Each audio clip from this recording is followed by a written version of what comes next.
இனியவளே உனது இருவிழி முன் பழரச குவளையில் விழுந்த எறும்பின் நிலை எனது நிலை விலக விருப்பமில்லையே பூவே அதிசயனே பிறந்து பல வருடம் அறிந்தவை மறந்தது எனது நினைவில் இன்று உனது முகம் தவிர எதுவும் இல்லையே அன்பே வேறாரும் வாழாத பெருவாழ்விது நினைத்தாலே மனமெங்கும் மழை தூவுது மழலையின் வாசம் போதுமே தலையினில் வானம் போதுமே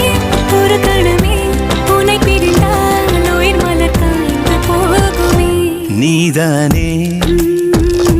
பொஞ்சாதி நானே உன்